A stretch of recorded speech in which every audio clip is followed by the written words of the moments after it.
তার সরকারকে হটিয়ে একটি অগণতান্ত্রিক ফ্যাসিস্ট সরকারের প্রতিষ্ঠা করা হয়েছে। অন্তর্বর্তীকালীন সরকারের নামে যে অনির্বাচিত অসাংবিধানিক যে সরকার আজকে বাংলাদেশকে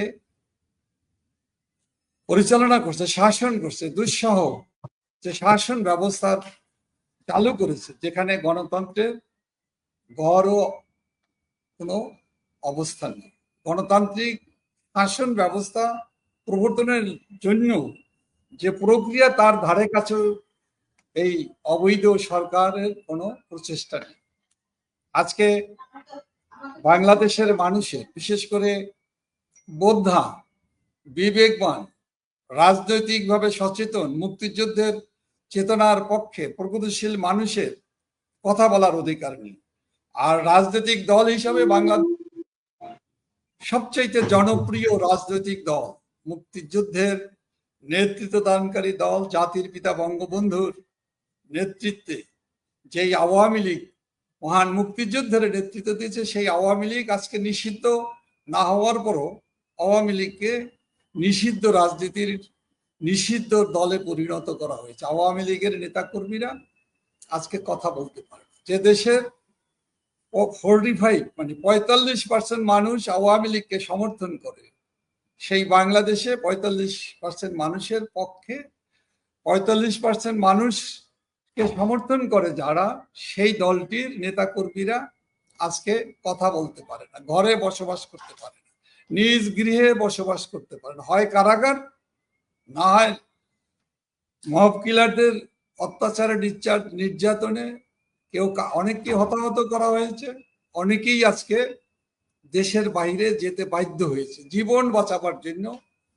রাজনৈতিক কর্মকাণ্ড তো দূরের কথা, আজকে আওয়ামী লীগ যে 45% মানুষের সমর্থনে বলিয়ান যে রাজনৈতিক দল, সেই রাজনৈতিক দলটিকে নিষিদ্ধ না করেও তাদেরকে, তাদের নেতাকর্মীদেরকে, দলকে একটি নিষিদ্ধ দলে পরিণত করা হয়েছে। এই দলের কোনো কর্মকাণ্ড করতে দেওয়া হবে না।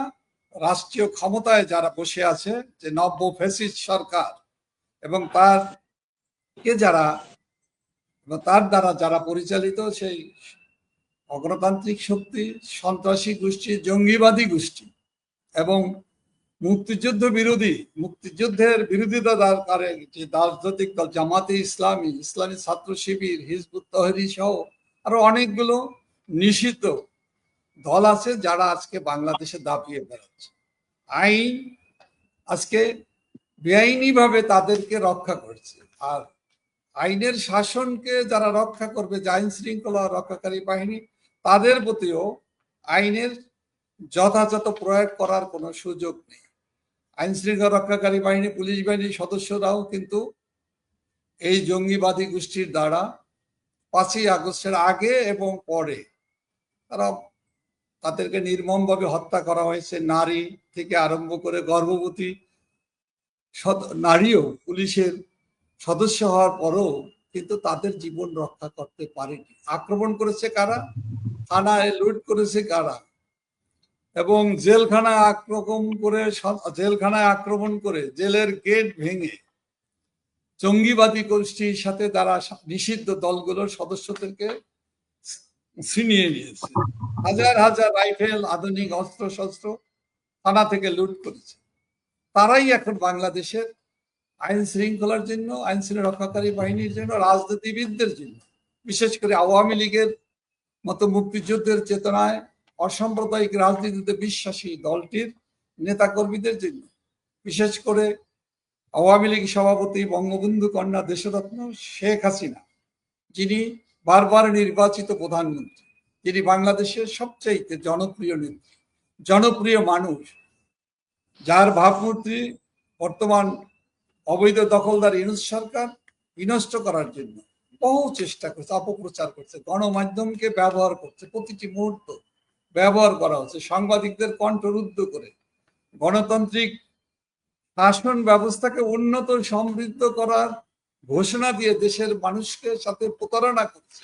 আজকে যা স্পষ্ট, আজকে দেশের মানুষের সাথে, দেশের মানুষের স্বার্থের বিপক্ষে, দেশের শর্তের বিপক্ষে দাঁড়িয়েছে বর্তমান অনির্বাচিত অবৈধ ফ্যাসিস্ট সরকার। এই সরকার যতদিন বাংলাদেশে শাসন ব্যবস্থা এদের নিয়ন্ত্রণে থাকবে, কারীদের হাতে থাকবে, ততদিন বাংলাদেশের মানুষের ভাগ্যের কোনো পরিবর্তন হবে না, দেশের অর্থনৈতিক উন্নতির পথ তৈরি হবে না, প্রশস্ত হবে না। এরা দুর্নীতিতে ইতিমধ্যে আকণ্ঠ নিমজ্জিত হয়েছে।